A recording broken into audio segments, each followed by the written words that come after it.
Hello everyone, nagbabalik Suktik TV. Meron pala tayo dito guys na gagawin na mechanical keyboard guys. Ang issue pala nito guys, yung iba nagma-malfunction, hindi gumagana pala. Ginagamit pala ito guys sa laptop, sa pagka nag-gaming siguro siyempre pindot ng pindot kaya napupudpud yung contact point, nagma-malfunction. Papalitan namin load.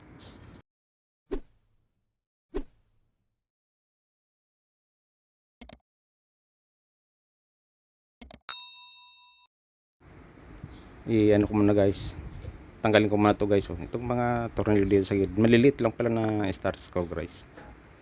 Gamit lang kayo ng pang tanggal yan ng maliit na screwdriver.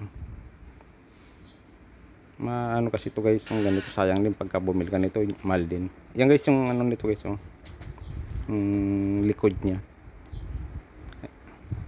Yan, tinanggal ko na pala yung cover guys. Yan yung likod guys. Yung mga defective lang pala guys ang tatanggalin dito. Ito guys, ano ko muna to guys, i-fast forward ko. Yan, yung gamit lang kayo ng desoldering pump, tapos panghinang, tapos soldering lead. Ito pala guys na pantanggal dito yung ginagamit namin. Kasama na pala to dito nung binili sa keyboard. Ano pala to guys, yung ayan ito yung guys yung nabili namin sa online pala to guys, kasi wala sa round akong makita nito, wala akong inikot kong round, wala sa online ako guys nakabipan nito. Yung mga defective lang pala guys ang papalitan namin dito. Testerin ko muna guys, sampag muna ko dito ng isa bago ko para mamaya sira. Testerin ko muna guys.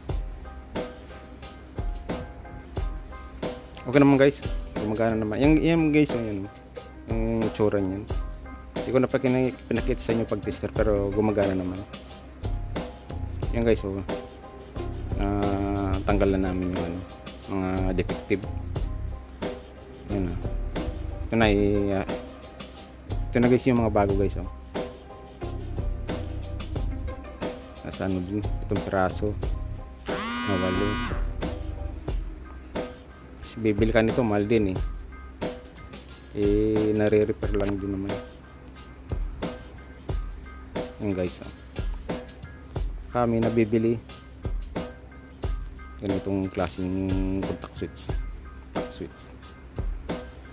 Yan guys, ganun lang, tanggal ng defective tapos palit, bili ng bago, inang. Yan, dapat maayos lang din yung lapat ng bago hinangin. Malaking pala to guys, switch.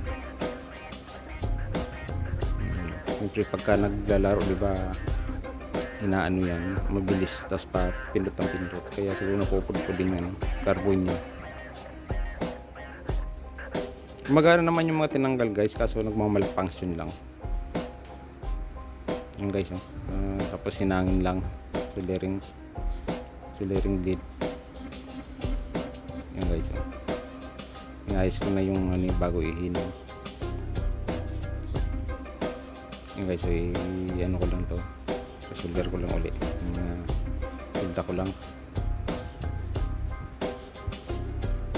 Bibili ka nitong bago nitong keyboard nito, mahal din ganun kalibot, magandang klase.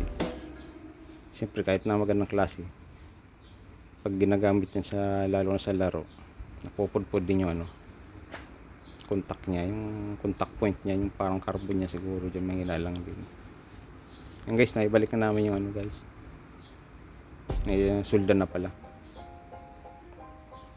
So balik lang sa testing muna guys bago i-fix yung cover,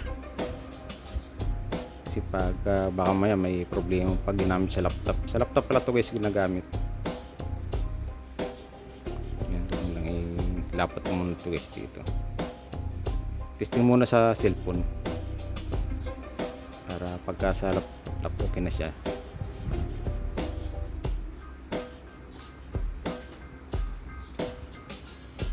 Pagka ginamit mo kasi ito, pagka siyempre lalo na pagka nagtatype ka hindi gumagana, dapat one click ang pag nag-press ka, one click ang ng letra. Yan guys, i-check ko muna.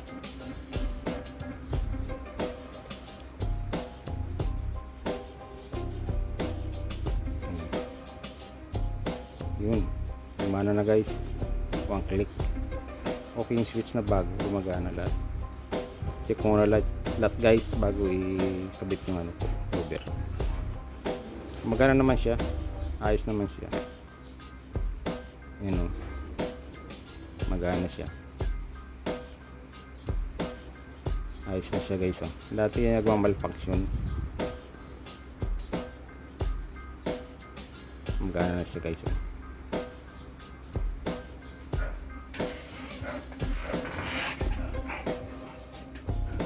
Kung magana na siya guys, pwede ko nang ibalik ang cover nito. Ayan o. Lahat na okay na. One click na siya guys. Ayan guys. Oh. Hindi ka nabibili ng bagong keyboard eh. May nabibili naman ganitong switch guys sa online. Palit lang ng ano, yun lang, replace lang, okay na siya. Magana na siya guys. Yun lang siya. Ayos na siya. File bago ikabit. Dali lang pala, palit lang ng switch ng mga defective. Pagka naglaro ka nito, nag-type ka, one click na siya.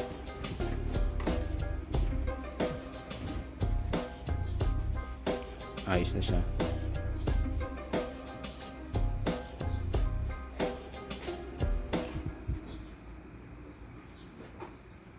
Ayun, okay na.